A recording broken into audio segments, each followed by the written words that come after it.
ଆପଣମାନେ ପୂର୍ବ ଭିଡ଼ିଓରେ ଦେଖିଥିବେ ଆମେ ପୁଞ୍ଜିଶୋଲ ୱାଟରଫଲ୍ ଏବଂ ଶାବର ଶ୍ରୀକ୍ଷେତ୍ର ଜଗନ୍ନାଥ ମନ୍ଦିର ଦର୍ଶନ କରି ଆମେ ବାହାରି ଯାଇଥିଲୁ ଦାମ ମନ୍ଦିରରେ ଅବସ୍ଥିତ ଥିବା ହନୁମାନ ବାଟିକା। ଆପଣମାନେ ଯଦି ମୋ ପୂର୍ବ ଭିଡ଼ିଓ ଦେଖିନାହାନ୍ତି ତ ମୋ ଚ୍ୟାନେଲକୁ ସବସ୍କ୍ରାଇବ୍ କରି ଆପଣମାନେ ମୋ ପୂର୍ବ ଭିଡ଼ିଓକୁ ଚେକ୍ କରିପାରିବେ। ତ ତେଣୁକରି ସାଙ୍ଗମାନେ ଆମେ ଏଇ ଜାଗାରେ ପହଞ୍ଚିଲା ବେଳକୁ 1:30ରୁ 2ଟା ହେଇଯାଇଥିଲା। ଆମେ ଗଲାବେଳକୁ ମନ୍ଦିର ପହଡ଼ ବନ୍ଦ ଥିଲା। ଆମେ ବାହାର ପାର୍ଶ୍ୱ ବୁଲିକି ଆମେ ବାହାରି ଯାଇଥିଲୁ ନେକ୍ସଟ। ତ ସାଙ୍ଗମାନେ ଆମେ ବର୍ତ୍ତମାନ ପାଇଁ ଶବର ଶ୍ରୀକ୍ଷେତ୍ର ଜଗନ୍ନାଥ ମନ୍ଦିର ବୁଲି ସାରିଲା ପରେ ଆମେ ବର୍ତ୍ତମାନ ପାଇଁ ପହଞ୍ଚି ଯାଇଛୁ ହନୁମାନ ବାଟିକା, ଯାହାକି ଆମର ଦାମ ମନ୍ଦିରରେ ପଡ଼ୁଛି। ଦେଖନ୍ତୁ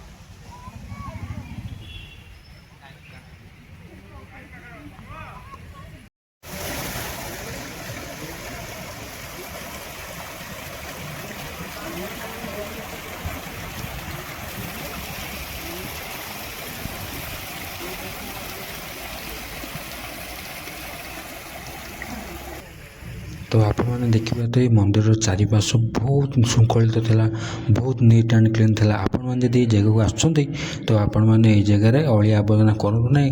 ସବୁବେଳେ ସଦାସର୍ବଦା ଆମର ଡଷ୍ଟବିନ୍ ୟୁଜ୍ କରନ୍ତୁ ଆପଣମାନେ ବୁଲିବାକୁ ଆସ। ଆଉ ଆପଣମାନଙ୍କ ଆଖି ଆଗରେ ଯେଉଁ ବି ଟୁରିଷ୍ଟ ହୁଅନ୍ତୁ, ଯିଏ ବି ଆପଣମାନଙ୍କ ଆଖି ଆଗରେ ଯିଏ ବି ପରିବେଶକୁ ଅପରିଷ୍କାର କରୁଛି ଆପଣ ତାଙ୍କମାନଙ୍କୁ ଗାଇଡ଼ କରନ୍ତୁ। ଆପଣମାନେ ତ ସାଙ୍ଗମାନେ ଆମେ ଏତିକି ସମୟ ବୁଲିଲା ପରେ ବହୁତ ଜୋର ଖରା ହେଉଥିଲା, ତେଣୁକରି ଆମେ ଖରାରେ ଖାଲି ପାଦରେ ରହିପାରିଲୁନୁ। ଆଉ ତେଣୁକରି ଆମର ମନ୍ଦିର ବି ବନ୍ଦ ଥିଲା, ସେଠି ବି ମନ୍ଦିର ଭିତରକୁ ଠାକୁରଙ୍କୁ ବି ଦର୍ଶନ କରିପାରିଲୁନୁ। ତେଣୁକରି ଆମେ ଏଠି ଅଧିକ ସମୟ ବି ଦେଇପାରିଲୁନୁ। ଯେହେତୁ ଆମର ନେକ୍ସଟ ଲୋକେସନ୍ ଟାର୍ଗେଟ୍ ଥିଲା ଦେଓମାଳି ନାଇଟ୍ରେ କ୍ୟାମ୍ପିଂ କରୁ, ତ ଏଇ ଜାଗାରୁ ଆମେ ବହୁତ ଜଲ୍ଦି ବାହାରି ପଡ଼ିଥିଲୁ। ତେଣୁକରି ଆମେ ବି ସେପର୍ଯ୍ୟନ୍ତ ବି ଖାଇ ବି ନଥିଲୁ, ଏ ଜାଗାରେ ବି ଖାଦ୍ୟ ବି ମିଳିନଥିଲା। ଆଉ ତେଣୁକରି ଆମେ ଜାଗାରେ ବହୁତ ଟାଇମ୍ ବି ଦେଇପାରିଲୁନୁ। ଆଉ ତେଣୁକରି ଏମିତିରେ ବି ମୋ ଫୋନ୍ରେ ବି ଷ୍ଟୋରେଜ୍ ନଥିଲା ଭିଡ଼ିଓ କରିବାକୁ। ଯାହା ବି କିଛି କ୍ୟାପଚର୍ କରିଛି ଆପଣମାନେ ଦେଖନ୍ତୁ ଆଉ ମୋ ସହିତ ଭିଡ଼ିଓର କଣ୍ଟିନ୍ୟୁ ରୁହନ୍ତୁ। ଆମର ଯେହେତୁ ନେକ୍ସଟ ଲୋକେସନ୍ ଥିଲା ଦେଓମାଳି, ତ ଦେଓମାଳିରେ ଆମେ ନାଇଟ୍ରେ କ୍ୟାମ୍ପିଂ କଲୁ। ଯାହା ବି କିଛି ଏକ୍ସପ୍ଲୋର କଲୁ ଆପଣମାନେ ଭିଡ଼ିଓ କଣ୍ଟିନ୍ୟୁ ଦେଖନ୍ତୁ।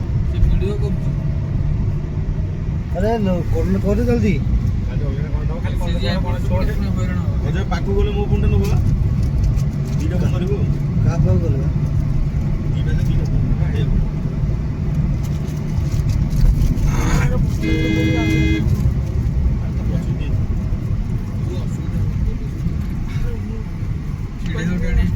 ଭାଇ ତଳୁ ଗଲେ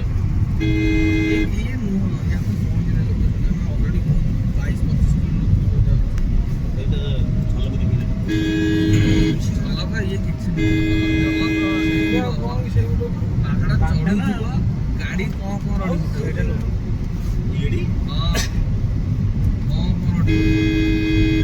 ସେଇ ପାହାଡ଼ଟା ମାନେ ସେଇ ପାହାଡ଼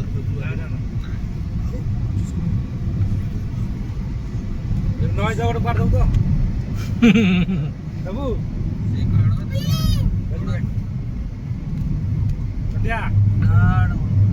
ପଛ ପାହାଡ଼ଟା ବା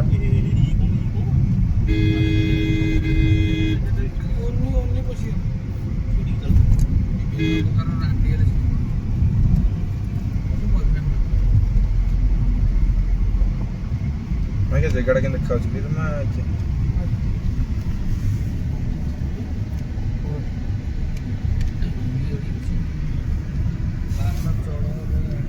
ହେଇନି କିଛି ଦଳମାଳି ପାଇଁ ଭାଇ ଲୋକେସନ ମାରିଛନ୍ତି, ଦେଓମାଳି ତା ଉପରେ।